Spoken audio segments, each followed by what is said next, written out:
When I get the script, I start from the very beginning. There's a lot that happened from page 49 to page 102. Everything, okay? We're gonna go through all of that. 1, 2, 3, let's switch this up.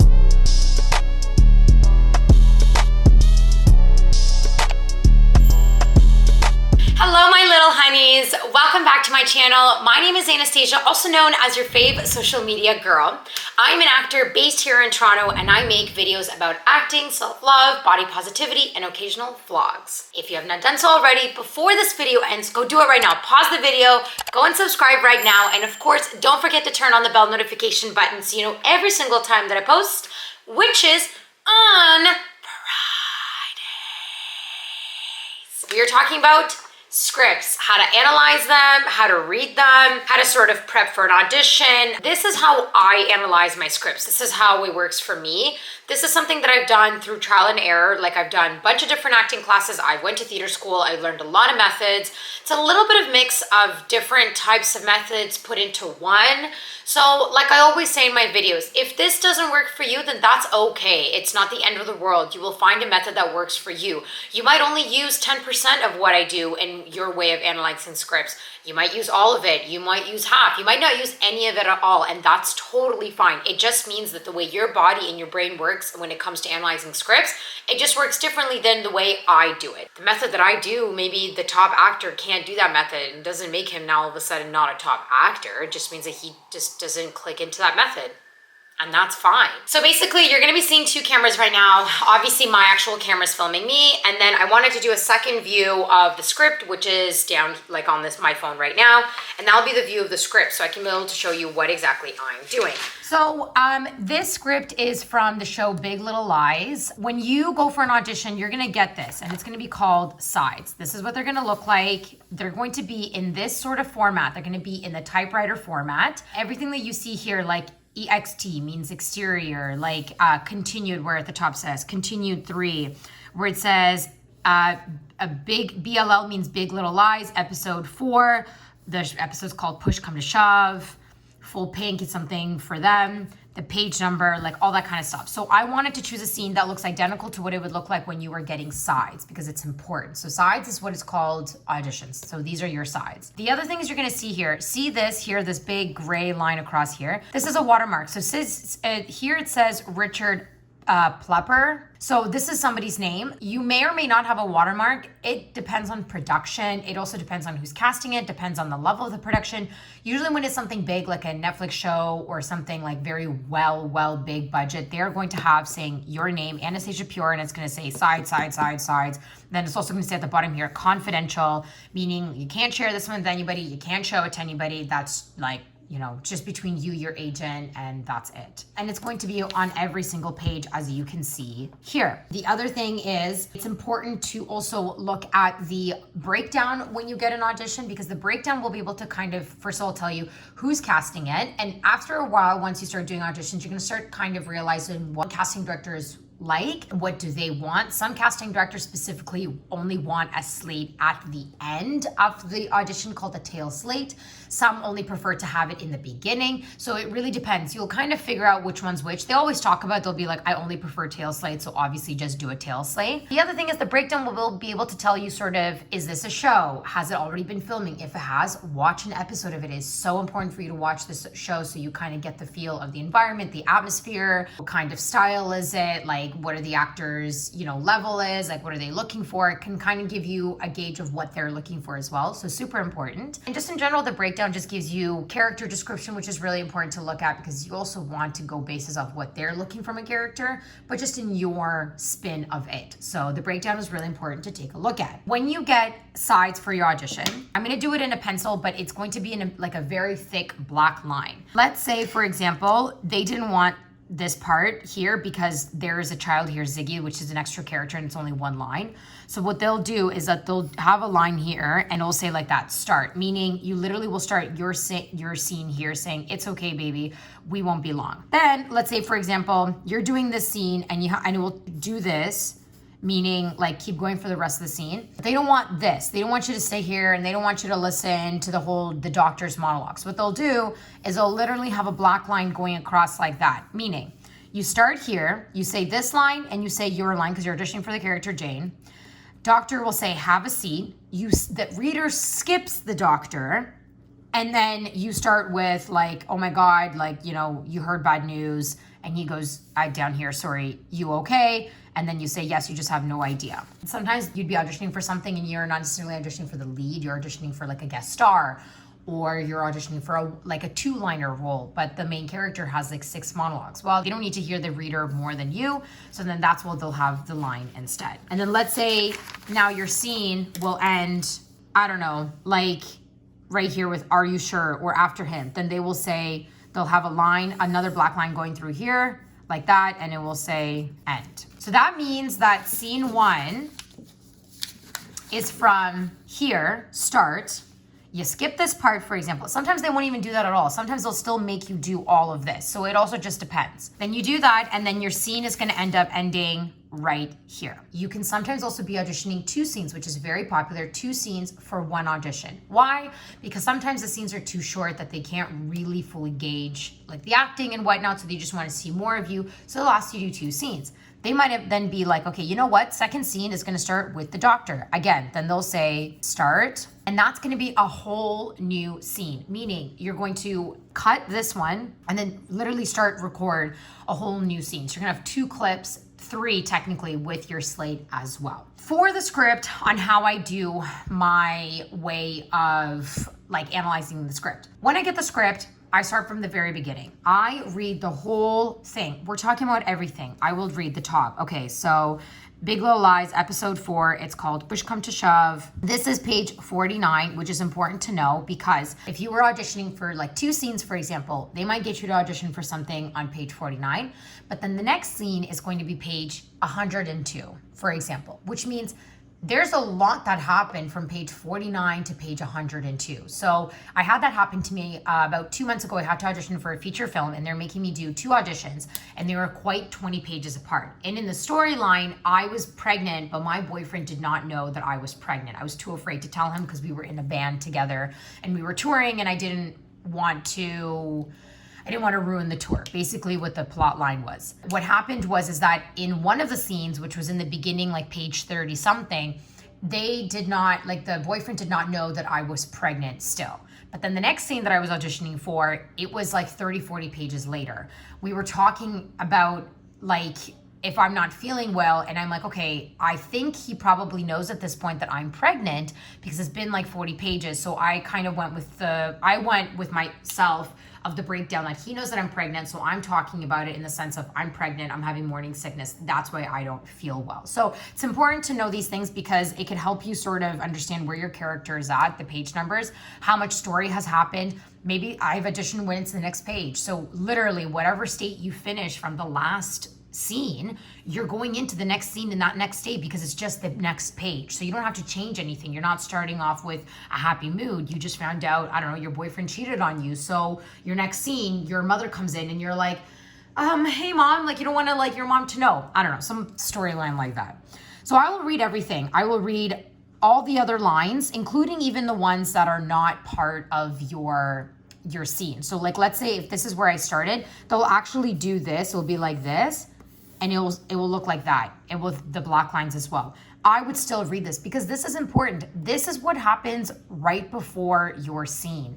And that's important to know because you want to know, well, why are you kind of distressed in this scene? What happened before your scene? I'd read every single little like stage direction that they give you, everything, okay? We're gonna go through all of that. And then I'm also gonna look at, like sometimes they'll see at the very end here, they'll say exterior, Fisherman's Wharf, parking lot, morning. Obviously this is another scene, but still this is important. Like this one doesn't say anywhere it's located. Obviously you can tell that it's a doctor's office. So it's an interior scene, meaning, you know, you can speak a bit louder. Like for example, if you were outside and you're having a fight with the boyfriend outside, okay, I don't know, like would you be yelling outside? Is that your character way of like dealing with things? Maybe if your character's neurotic and wants to go cuckoo, yeah, maybe you would be having a fight in the middle of outside yelling with your boyfriend. I don't know. Like these are kind of important things to think about when it comes to your character and the environment that your character's in and how they would be working around it. Another important thing is when you are reading, your scene and you're reading your character, don't add voices. Don't read it the way you think you would play it. Like, for example, I'm auditioning for character Jane. I wouldn't be reading it like, it's okay, baby, we won't be long. So, have a seat. You okay? Like, I would not be doing it as if I'm actually auditioning. I would actually be reading it in a different voice. I'd be like, it's okay, baby, we won't be long. So have a seat. I can see you're nervous, so I don't, like, I read it in funny voices so then my body doesn't already assume what the line should be said as. And so then I'm not pretty much essentially telling my body how it should be done. So that's kind of the way I do it. And I'm always, even when I'm learning my lines, I never actually learn it in like the way I would be saying the lines. I want to keep that fresh, so when then I'm auditioning or I'm on set, I'm saying it the way my body wants to say it, not the way my body has rehearsed it 10 times and then it's not authentic, it's not truthful, it's not coming from somewhere inside. After I read the whole thing already with every little thing in there, I now just read the lines between me and my character. So I'm going to start where I'm supposed to start and I'm gonna read it. I'm probably, maybe we'll read this again if I need it, like the big like part right here. Maybe I'll skip it, depends on how I feel, and I'll read it until the end of where my scene ends, is kind of how I'm gonna do. And again, I'm doing this in a plane, no voice, just like in my head, you know, monotone, robotic sort of style. Now I'm gonna go into highlighting my lines, because at this point, I've already kind of established the breakdown.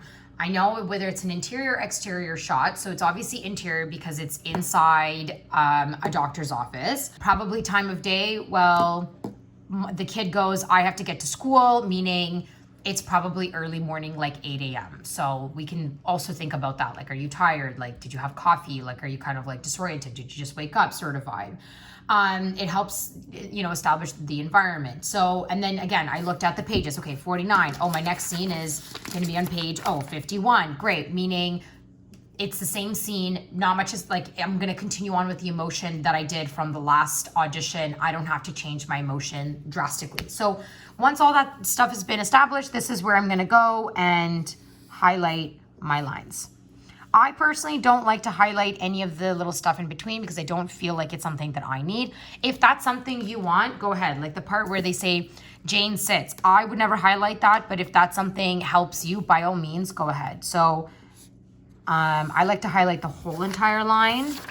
So all of my lines have been highlighted, perfect. Now I'm gonna read through them again, knowing about my environment and knowing kind of where I'm at and what's happening. I'm now gonna go into a little bit of a character breakdown. So I don't know Big Little Lies very well. I think this is the Shailene Woodley character. I could be totally wrong, but if that's the case, from what I remember, I think she is a young mom. She had a one-night stand and then that's how she has this kid. And I'm pretty sure the father of the child was extremely abusive to her and to the child. So, you know, she's had some trauma, she's been through some stuff, so there is that kind of that she's working with. Knowing what the character breakdown that they want, that they gave to you, you can go as far as you want to. You can go back down to what her childhood was like. I don't go that far back. I kind of do bases. I do like the big, like who, what, where, when, that will help me. They're called the given circumstances. I would maybe go far back. If I actually got casted in the show, then I would work on like much farther back because I'm playing a massive role for a show.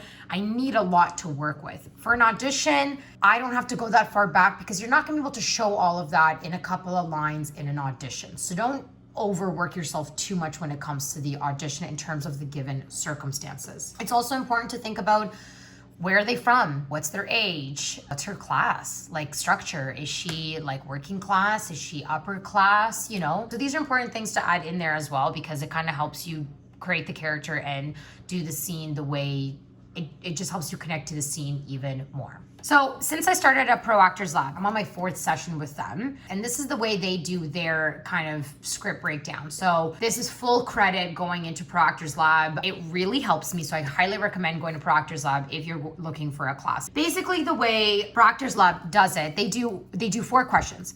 Question 1 is, what is the relationship? And they do it from like a family structure. So is it lover-lover? Is it mother-daughter? Is it husband-wife? Is it brother-sister? So here, I would say the relationship would probably be older brother, younger sister. She's the younger sister, he's the older brother, obviously because he is kind of telling her what's happening to her child. So we're gonna say older brother, younger sister, So that helps me sort of establish the relationship that I have with the other character. And I would do this with every single person. So however many characters are in the audition, I would create relationships with all of them. The second question they ask is, what do you want? So what would you, if you had your way at the end of the scene, what would your character be doing?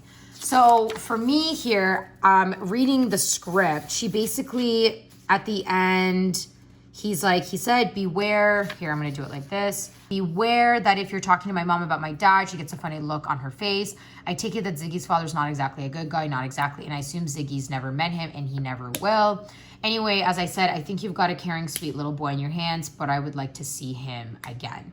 So I think, in my personal opinion, at the end of the scene for her here, after reading the whole thing, is that she does get what she wanted at the end of the scene, because her kid is coming in for an assessment to see if he is the bully, and he's not the bully. He's the one who's being bullied. So at the end of the scene, I think if she had her way, she'd want to know that her kid is not the bully, because no mother ever wants to hear that your son is the school bully. So basically, she kind of gets the news that she wants to. And I think at the end, she would just be taking her kid and hugging him and saying, like, I'm so happy that you're not the school bully. I'm just so sad that you're being bullied. Basically, that would be what she would want at the end of the scene if she had it her way.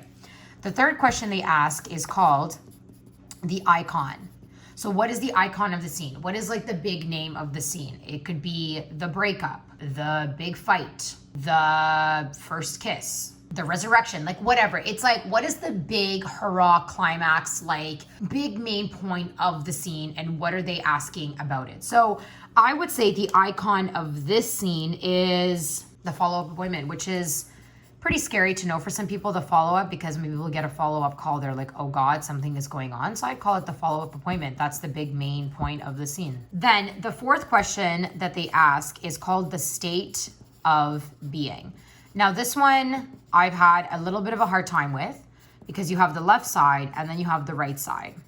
Your left side is kind of the negative, and then your right side is the positive. So this would be kind of like, what is the swing, what is the flow that your character has throughout the scene with the negative and the positive? So what is she battling in between? I would probably say her left is, I'm not good enough. I'm not a good enough mother. I have failed. To the right being like, I'm a great mother. I'm enough. I'm good at my job. Like that's what her swing would be. And it doesn't necessarily also have to be the same. Like if it's I'm not good enough, it doesn't have to be I'm enough. Like I just did a scene where the left was I'm lonely, and then the right was I'm beautiful. And the issue in the scene is that I can't get a good boyfriend. Like every guy that I date just wants to sleep with me, and then that's it. They never call me again. So it doesn't have to be necessarily directly opposite from the other left and right. So those are the 4 questions that they work with. I have never worked this way before, but I find the 4 question really helps me break down the scene and kind of figure out what I'm looking for. The relationship really helps me sort of break down who I'm talking to and what is even the class structure between us. Obviously, he's a bit more in a higher pedestal than me because he's a doctor bringing me information. So that already puts him in a bit of a higher structure than me. What do I want? That's important. Like at the end, like if you had your way, like, would you be doing this or would you be doing that? Like, what is it? Like, that's kind of your objective, if that's what you want to look at. What's your objective of the scene? The icon. This is like your main point. Like, what is the big hurrah, big point of the scene? And then the state of being. What is your internal monologue? Like, what are you internally dealing with as a character? What is the swing between the negative and the positive that your character deals with? So with all the questions that you've answered, you're now going to go down and read the scene based on everything that you have here. Now I like to, after I kind of understood, okay, I think I have it all down. I know where I'm going with the script. I like to take the state of being left and right and taking a look like, where does my character throughout the script have the swing to the left and then have the swing to the right? We're gonna read through this. So it's okay, baby. I won't be long. I'd say she's on the right side here. Like I'm a good mother. You know, I'm on the right side with my kid. Stuffed animals, building blocks, a beat. So have a seat. Nervous, so I'll get back to the punchline. I don't think Ziggy's a bully. Wilts with relief. Okay, so like in this area, I feel like you're kind of going in still. You're on the right side. He's talking about it, blah, blah, blah. Tears are rolling. You're still, I would say, in the right side of it. You okay? Yes, you just have no idea. Handsome tissues. Are you sure? Pretty sure I definitely like to see him for another appointment. I don't think he's suffering from a lot of anxiety. Blah, blah, blah. I'm surprised if he's being bullied at school. So Ziggy, this is where you could probably you're starting turning into the left side. Why? Because now you're thinking, oh my God, my child's being bullied. So where does your mind go? I'm an unfit mother. I have not been attentive to my child. I did not teach him confidence and standing up. Like, this is where the character's kind of being like, I'm a shit mother, essentially. I could be wrong, but I'd be shocked. My guess is that it's verbal. Perhaps the smart kid has found his weak spot, blah, blah, blah. Probably still in the left side. Could maybe even swing to the right a little bit where you're like, oh, maybe it's not my fault. He's talking about the father. So could be a bit of a swing, but it's up to you if you want to go that way. He's extremely anxious about his dad who believes in blah, blah, blah. Could be Darth Vader, what, like halfway between reality and fantasy. So yeah, I'd still say that we're in the swing of the left side, the negative that I'm not good enough. I'm not a good mother. He said, beware that if you're talking to my mom and dad, blah, blah, blah.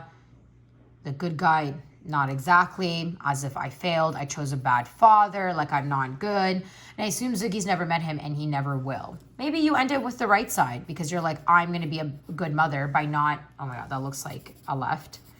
I'm going to be a good mother by not allowing Ziggy ever meet his father. Could be the right, could also be the left. This also may change, just keep in mind. I've done it where I've sort of put out the left and the right, and then I do the actual audition and I realize, oh, you know what? That swing is nowhere near the left. I'm still in the state of, I'm a good mother on the right swing. So this can change. This is also known as the beats, like breaking up the beats. So you could also like draw a line if you want to be like, okay, that's beat 1. You could also do a change of topic. That sometimes help people. So it's like, this is point A, that's because they're talking about one thing. Then maybe here they switch the topic, so that's new topic, you draw a line. Essentially, the swing between the left or right is the same thing as it beats. It's just a little bit different, but the main point of it is the same. So at this point, you have your kind of script analyzed. You know your questions. You have your given circumstances, which is like your breakdown of your character, your backstory of your character, your class structure, your origin, your age. You know about all this. You know your swings. You kind of know where you're like going left and right. This is when you can kind of start now learning your lines. Just always remember, when you're learning your lines, you don't want to learn it the way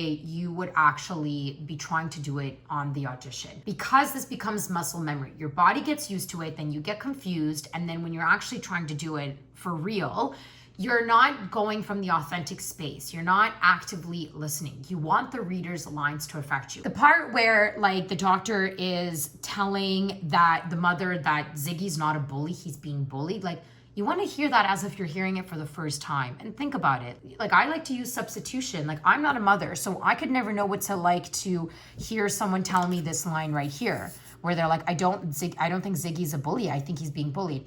I don't know what that's like. I'm not a mother, so I can never understand that feeling. But what is something that can relate to? What is something that I've been in my own past life that I'm sitting there waiting for bad news? And it's like a little bit of a relief where it's like, oh, good news, but still like, oh shit, like, I mean, I'm happy that it's not that, but I still got bad news. Like, what could I substitute that feeling like that to bring out the side of relief of that I need for, let's say, for the audition? So the substitution I do towards the end. Like, once I'm like now officially like learning my lines, then I'll kind of like, you know, feel it out. The substitution can also happen during my actual audition. I'll try to kind of connect in my own personal way of things that I've been through, you know, kind of throughout the lines. And then I'm learning the lines with a complete different voice. I'm learning it in like a robotic way. Sometimes I'll even sing my lines for me to learn them. I don't learn my lines so much to the point where I have it like memorized down to a T. I still want to keep it a little bit fresh. It's also important to at least rehearse it with your partner, scene partner, once before you do the audition, because it's hard for you to do the audition when you've never had someone read the lines to you. So rehearse it once or twice. I always film my rehearsals because sometimes my rehearsals actually end up being the best take, and that is totally normal. So I would always film every take you're doing, whether it's rehearsal or a legitimate take. A couple last more things when it comes to auditions. Try to stay on the lines. I know I said don't memorize fully the lines, but don't paraphrase the lines. Like, don't take the entire line and make it into your own words. Obviously, if you miss a word or two, that's fine, but you don't want to completely ad-lib and paraphrase an entire line, because there's some casting directors that are so anal about lines that they will not cast you if you do not have your lines down to a T. There's also producers and writers when you're actually on the show or feature film. or film in general that are so obsessed with every word being the way it's supposed to be. So really try to get into the habit of that. The other important thing is that when it comes to auditioning and the scripts, you don't have to be married to every direction that they say here. Like, you know, when like Ziggy enters into a playroom behind a glass wall, like you don't actually have to watch your child go into the glass wall. It's a little bit too much mime, and it's sometimes hard to do that on a self-tape or over like a Zoom or even an in-person audition. I personally would skip that part and I would just go to say, it's okay, baby, like we won't be long. And I go straight into looking at the doctor being like, so this part where it says Jane sits and he sits, like it's hard when you're doing a self-tape because the camera's already set up to be at a specific height. So when you also sit down, then all of a sudden you're sitting and your camera's not leveled up to where you're supposed to be. So either you want to start off, you're already sitting, or you're standing the entire time. So you don't have to be married to doing this exact thing or like nearly wilt with relief. Like you can have your own way with relief. You don't have to like burst into tears if that's not something you feel is connective to you. Honeys, that is how I analyze my scripts when it comes to either classwork or prepping for an audition. I do this for monologues. I do this for one-liners. I do it when I have a massive role. I do it when I have something small. Even there's been times where there's a scene where there's a lot of active listening on my part. I will still do this whole entire analysis for it because that's also still important. There's a reason why that character's talking the entire time and you're not, and they just need to see how you are actively able to listen. So like I said, choose what works for you, give it a try. If it doesn't work for you, that's totally fine. Comment down below what you find helpful and what you found not helpful from this video in terms of analyzing your script. And if there's something new that you do that I didn't do in this video, please also comment down below. I'd love to hear your thoughts. I love you all, and I'm gonna see you all next Friday. Bye, honeys.